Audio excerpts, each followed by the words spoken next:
Hello guys, welcome to another video of stock market friends. SMR jewels limited का जिस IPO का आज day 2 का सब्सक्रिप्शन ओपन हो रहा है, जानेंगे लाइव सब्सक्रिप्शन जीएमपी कितना चल रहा है, लिस्टिंग कितना मिलेगा, परफॉर्मेंस कैसा रहा, अप्लाई करिए या फिर नहीं, फाइनल डिसीजन क्या ले, और ये कोई रिकमेंडेशन वीडियो नहीं से जो भी फाइनल डिसीजन होगा अपने रिस्क पर लीजिएगा। चलिए फ्रेंड्स, वीडियो स्टार्ट करते हैं।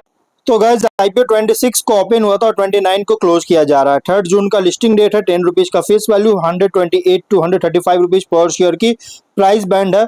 1000 शेयर्स की lot size, fresh capital, OFS का combination, book built IPO, 67 crore का इशू साइज है। 49.8 लाख शेयर्स का इशू किया गया। रिकअप securities market maker, fresh capital 51 crore, OFS 13 crore का बीएसई एसएमई लिस्टिंग किया जा रहा है। अलॉटमेंट डेट 1 जून का। 2 जून को रिफंड रिलीज किया जाएगा, शेयर्स डीमैट अकाउंट में क्रेडिट होगा। ऑफर दिया गया है क्यूआईबी ओनली 10% का, बिग एचएनआई 25.3, स्मॉल एचएनआई 12.6 और रिटेल 47.5% ईच ऑफर दिया गया है। और कंपनी का रिटेल ओनली 2 लॉट अप्लाई कर सकते हैं। 2000 शेयर्स में 2.7 लाख पे करना पड़ेगा। Small HNI minimum 3 lot apply कर सकते हैं, 4 लाख पे करना पड़ेगा। मैक्सिमम 7 लॉट अप्लाई कर सकते हैं, 9.4 लाख पे करना पड़ेगा। Big HNI minimum 8 lot apply कर सकते हैं, 10.8 लाख पे करना पड़ेगा। मैक्सिमम कोई लिमिट नहीं है, लेकिन अगर 5 टाइम सब्सक्राइब होता है स्मॉल एचएनआई या बिग एचएनआई से, तो आपको अलॉटमेंट ओनली मिनिमम लॉट होगा। जैसे स्मॉल एचएनआई में ओनली 3 लॉट, बिग एचएनआई में ओनली 8 लॉट अलॉटमेंट किया जाएगा। अगर हम इसके सब्सक्रिप्शन की बात करेंगे, डे 1 सब्सक्रिप्शन अगर देखा जाए तो कंपनी में क्यूआईबी सब्सक्राइब बिल्कुल नहीं हुआ। यहाँ पे 3000 शेयर्स ओनली बीट किया, मतलब कि बिल्कुल नहीं हुआ है। और 4 लाख का बिग एचएनआई में तो एकदम नहीं हुआ है, एक भी शेयर्स का नहीं। स्मॉल एचएनआई में 3000 शेयर्स बीट किया, 4 लाख का। रिटेल में 2% सब्सक्राइब है, 50,000 शेयर्स का बीट किया, 67 लाख का। मतलब गाइस, कंपनी में कोई खास सब्सक्राइब नहीं हुआ, मतलब कि बहुत ही नेग्लिजिबल सब्सक्रिप्शन देखने को मिल रहा है, मतलब एकदम नहीं के बराबर, जीरो सब्सक्रिप्शन मतलब कि एक्सपेक्ट कर सकते हैं। हाँ, लेकिन क्यूआईबी 2.35 टाइम सब्सक्राइब है, बहुत ही स्ट्रॉन्ग, जो कि 4.7 लाख शेयर्स ऑफर था, 11 लाख शेयर्स का बीट किया, 15 करोड़ का। जो भी सब्सक्राइब हुआ है क्यूआईबी सब्सक्रिप्शन हुआ, टोटल हुआ 25% सब्सक्रिप्शन। 11.6 लाख शेयर्स का बीट किया है, 15.7 करोड़ का 30 एप्लीकेशन सबमिट हुआ, जो कि गाइज यहाँ पे अगर देखा तो अंडर सब्सक्राइब देखने को मिल रहा है। 1/4 टाइम सब्सक्राइब किया गया है सब्सक्रिप्शन।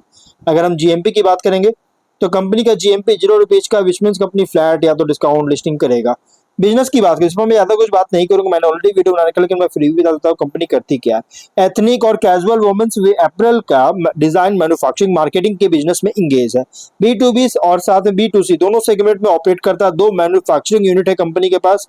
लेकिन अगर फाइनेंशियल बात करें, टॉप लाइन कंपनी का इनकंसिस्टेंसी है। 24 में गिरावट आया 124.5 करोड़ का, लेकिन सॉरी यहाँ पे जो कि कंपनी का यहाँ पे देखिएगा तो 24 में नहीं, बल्कि कंपनी का इनकंसिस्टेंसी देखने को मिल रहा है 23 से 25 तक टॉप लाइन में, क्योंकि सरप्राइजिंग बूस्ट वगैरह देखने को मिला है। और लेकिन बॉटम लाइन जो है ना, बहुत ही सडन बूस्ट देखने को मिल रहा है, सडन उछाल देखने को मिला है, जो कि डाउट ही क्रिएट नहीं कर रहा है, बल्कि सस्टेनेबिलिटी को कंसर्न रीच कर रहा है। आप यहाँ देख सकते हैं प्रॉफिट में 10 करोड़ का 25 में था, 9 मंथ्स में 18.5 करोड़ का था।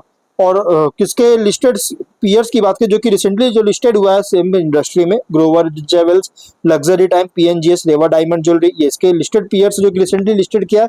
ऐसे और भी कंपनीज है, जिससे अगर हम बात करें कौन कौन सी कंपनीज है, तो देखिए यहाँ पे एसएमआर का है, पुष्पा ज्वेलर्स, खजांची ज्वेलर्स और स्काई गोल्ड इसके कॉम्पिटिटर है। ऑब्जेक्टिव क्या है, तो ज्वेलरी स्टूडियो को कंस्ट्रक्शन करना चाहता है, बैंक से लोन लिया गया तो उसका रिपेमेंट करना चाहता है, वर्किंग कैपिटल रिक्वायरमेंट और जनरल कॉर्पोरेट पर्पस के लिए फंडिंग चाहता है, इसके लिए आईपीओ लेकर आया।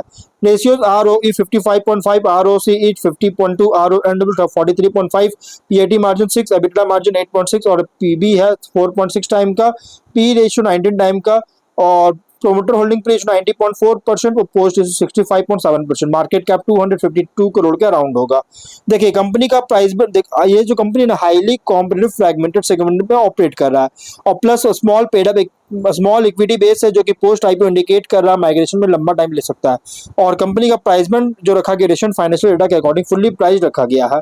स्वॉट एनालिसिस करेंगे तो स्ट्रेंथ में अगर देखा जाए तो डिजाइनर, हेरिटेज ज्वेलरी और गोल्ड ज्वेलरी सेक्टर में ऑपरेट करता है। ट्रेडिशनल ज्वेलरी कलेक्शंस पर फोकस है, जो कि इंस्पायर्ड है इंडियन हेरिटेज, स्पिरिचुअलिटी और कल्चरल थीम्स के द्वारा।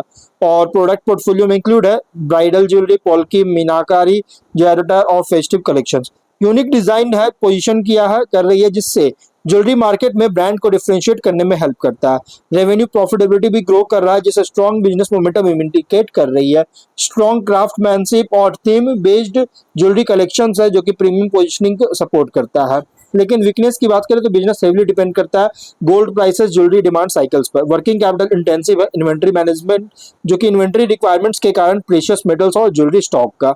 रिलेटिवली स्केल बहुत स्मॉलर है लार्ज ऑर्गेनाइज्ड ज्वेलरी चेन से कंपैरिजन में। प्रॉफिट मार्जिन भी फ्लक्चुएट कर सकता है क्योंकि गोल्ड और जेमस्टोन प्राइसेस में वोलेटिलिटी के कारण। और फेस्टिव और वेडिंग सीजन डिमांड पर डिपेंडेंस है सेल्स ग्रोथ के लिए। अपॉर्चुनिटीज की बात करें तो डिमांड ग्रो कर रही है ब्रांडेड हेरिटेज ज्वेलरी और प्रीमियम ट्रेडिशनल डिजाइन के लिए। New cities online jewellery retail में एक्सपैंड कर रहा है जिससे मार्केट रिच को इम्प्रूव कर सकता है और कंज्यूमर प्रेफरेंस इंक्रीज हो रही है जो ऑर्गेनाइज ज्वेलरी ब्रांड्स के लिए, जिससे लॉन्ग टर्म ग्रोथ को सपोर्ट करता है। एक्सपोर्ट अपॉर्चुनिटीज मिल रहा है एथनिक और हेरिटेज ज्वेलरी मार्केट्स में। Disposable income wedding related spending जो है बहुत तेजी से राइज हो रहा है जिससे ज्वेलरी डिमांड को सपोर्ट करता है। लेकिन थ्रेट की बात करेंगे तो कंपटीशन स्ट्रांग है नेशनल ज्वेलरी चेन्स और रीजनल ज्वेलर्स से। गोल्ड प्राइसेस में वोलेटिलिटी के कारण कंज्यूमर परचेजिंग बिहेवियर को इम्पैक्ट कर सकता है।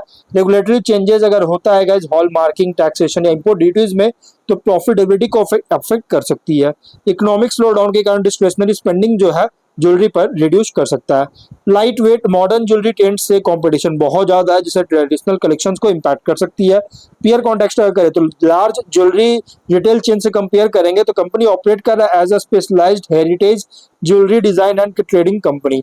अदर ज्वेलरी ब्रांड्स के अगेंस्ट अगर देखा जाए तो ट्रेडिशनल क्राफ्टमैनशिप सिर्फ और theme based collections cultural design appeal में compete करता है। लेकिन आईपी रिप्रेजेंट कर रहा है consumer luxury jewellery sector play जहां ग्रोथ डिपेंड करता है jewellery demand, brand expansion, gold price stability पर। तो ओवरऑल अगर बात करेगा तो देखिए आईपीओ जो है ना बहुत ही रिस्की आईपीओ और ये pure long medium to long term IPO और इसकी थोड़ा है। अब जो भी फाइनल ये जो आईपीओ ना बहुत ही मतलब कि लॉन्ग टर्म आईपीओ है। अगर आप रिस्क सीकर्स है, कैश आपके पास एक्स्ट्रा में, अगर आप अच्छे से एनालाइज किए तो आप कंसीडर कर सकते हैं मीडियम टू लॉन्ग टर्म के लिए। अगर हम बात करें इस कंपनी का ये ऑन हैंड 30+ करोड़ का ऑर्डर बुक है लेकिन बॉटम लाइन बम्पर परफॉर्मेंस देखने को मिल रहा है। और अगर हम बात करें कंपनी इसलिए जो भी फाइनल डिसीजन होगा अपने रिस्क पर लीजिएगा, ये कोई रिकमेंडेशन वीडियो नहीं है। मिलते हैं नेक्स्ट वीडियो में।